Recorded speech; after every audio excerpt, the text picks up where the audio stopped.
Hey guys, Dr. Justin Marchegiani here. Today we're going to be talking about microplastics, the top 5 sources of them and what you can do about it. We did a longer form podcast on this recently. We'll put a link down below so you guys can check out the full version. But again, we have microplastics in our environment. We're getting exposed in lots of different vectors and ways. We'll talk about where they are and what you can do. And before we do, please smash that like button. It really helps the search algorithm. Put your comments down below. Love to see what those are and respond to you guys accordingly. All right, so what are microplastics? We have lots of plastic-like chemicals, whether it's phthalate, bisphenol A, or even when you see BPA-free products, we have BPA-S, other types of plastic compounds that are going to get in the water, potentially in the air, and how you clean your clothes, even the receipts at the store. So what can we do to make sure we are on top of that? So first thing is, water's going to be an easy one. We have a lot of potential microplastics in the water. We also have homeopathic drugs. We have other potential infectious debris in there. You're also going to have things like hydrofluorosilicic acid or fluoride that could potentially have some maleffects on neurological conditions and even sometimes cause potential dental fluorosis, right? Number one cause of cavities in youngsters tends to be this dental fluorosis, which is this overdose of fluoride can be an issue, right? Definitely a problem. So the easiest way to address that is a really good high quality water filter. So you have like your typical like charcoal based filters, which are good. They're good for like showering and cleaning and things like that. But for water, we want at least a really good RO, reverse osmosis system. There are under the counter systems that work pretty good. We'll put some links down below to my favorites. There's some really good countertop ones or water picture gravity ones that do a little bit more than just filter out the, let's say, that make the taste better. They actually will filter out some of that fluoride. But an RO system, a 4 or 5 stage RO system is going to be wonderful. Biggest issue with RO, and again, that stands for reverse osmosis. You have different semi-permeable membranes where that water filters through. You typically will not see this for a whole house system because it wastes a good chunk of water. So to make a gallon and a half of water, it's going to filter out 4 or 5 gallons of water to do that. Not a huge deal because it's still, you're getting your water at like what? $10, 10 cents a gallon. So it's still really cost effective compared to the store.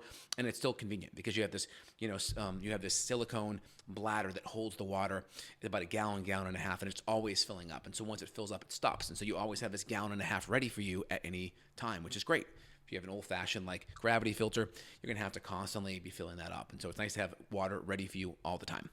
And so a good RO system is going to be wonderful. Usually there's going to be a silicone bladder in there so you won't have the plastics from the holding tank. And that's going to filter out microplastics. That's going to filter out PFAS, right, which are polyfluoroalkyl substances. Think of the non-stick substances on a lot of the pans and stuff. So that's going to help that. Homeopathic medications, whether it's birth control pills, antidepressants, people urinate those out, goes through your kidneys, and then that has to go through water filtration systems and like water treatment facilities, and they typically don't treat for those things. And so it's good to have a good RO system that treats all of that. We just have to make sure we add some electrolytes into our water when it's time to hydrate. That could be some high-quality Redmond's Real Salt, Celtic Himalayan. It could be a trace mineral supplement. We may want to add even a little bit of potassium because it's hard to get enough potassium in our food supply. So getting it through water can be a wonderful source. So we have water. Next, be careful of receipts.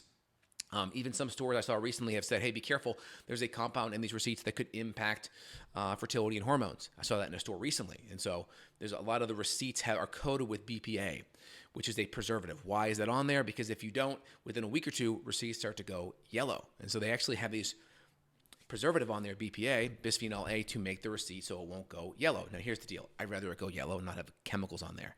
So you'll see a lot of the, let's say, smarter cashiers will have some kind of glove on or some kind of like thing on their hand to prevent that. So just be very careful. If you get a receipt, hey, just put it in the bag, please.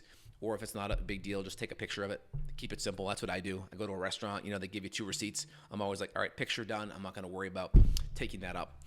So just be mindful of that. So receipts are a big one. Next is going to be your food. So the biggest way you can get plastics from your food is if it's stored in plastic the whole time. So ideally, if you buy like, let's say, your meal, you cook it, you eat it, have some Pyrex to store your leftovers in. That's wonderful. So good Pyrex glass container. It can have a plastic top. Just make sure it's sitting on the glass part. Great spot to do it. Anytime you're heating something up in a microwave or a air fryer. Well, obviously, microwave, people do plastics all the time. Do not do plastics at all in a microwave. Ideally, don't even use a microwave. Not a huge fan of microwaves. Much rather have a air fryer or a convection oven and kind of heat it up the natural way. Just better to like kind of preserve the nutrient value of the food. You have to use a microwave every now and then. Not a big deal. Just don't make it the staple routine.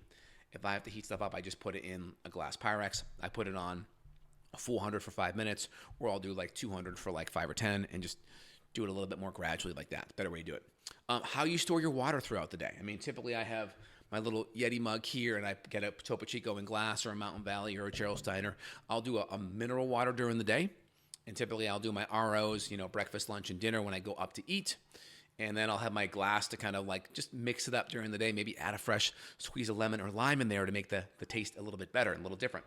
So that's a great place to start off, is just have good, clean water, not in plastics during the day, especially if you go to like a convenience store to buy your water. A lot of times on the loading docks, they'll leave these cases of water outside. So be careful of that. Usually places that have like an actual loading dock, like Whole Foods, where like the Mack truck comes in, backs in, usually they're going right from the truck to inside. Better to buy from those places versus like the gas stations or convenience stores where you see them outside.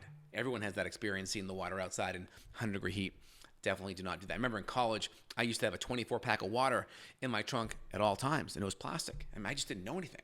I was trying to be healthy, saying, hey, let's just have water all the time.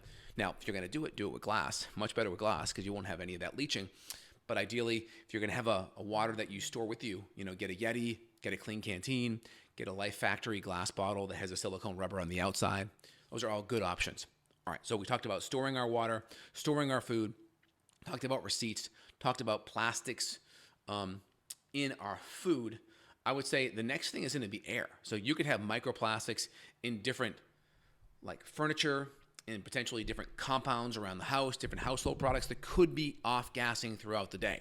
This is why it's really important to have a solid HEPA filter that also has a VOC activated charcoal filter to get potentially any of those off-gassing of chemicals around you gone. So make sure, like at least an Air Doctor or an Austin or something that has a really good HEPA filter with a VOC, whether it's some kind of carbon, whether it's zeolite or activated charcoal. That way the air goes through a filter, goes through the carbon, it strips it of a lot of those chemicals, so then you're not going to be breathing it in. And also there could be a lot of microplastics in like potentially detergents or any of these compounds that have like a fragrance to it. So be careful of like Glade plugins, be careful of the little trees that you may hang from your car, be careful of dryer sheets, be careful of detergents. Ideally, make sure everything's free and clear, or even just use wash soda, which is basically baking soda for your washing machine. Those are great. We'll put links down below in the description or a pinned comment. Look for both. So I'll put the exact things that I personally use and recommend with patients in my family. But that way you're not getting a lot of these chemicals coming in. If you want a natural smell, if you're a female, I mean, you can do like lavender. You can do even a gentle frankincense, could be good for either sex. You could do cedar. As a female, you could do rose. So there's a lot of different essential oils that you can do. I'll put a link down below where you can have a natural, 100% organic essential oil. So if you want a citrus too, sandalwood as a male, citrus could either be for both. But these could be really good ways that you give a gentle bit of scent to yourself and not add a whole bunch of chemical load to it. Hope that makes sense, guys. If you want to dive in deeper, if you're having hormonal stress, if you're having fatigue or issues with your hormones or your environment, and you want to dive in deeper and look at potentially the plastics, look at other environmental issues, click down below. There'll be a link where you can schedule my staff and team. We'll be happy to help you out and dive in. We see patients worldwide. And again, this is just one aspect of what we deal with our patients. All right, any questions, feel free to let me know. I'd love to see your comments down below, guys. All right, have a great day. Take care, y'all.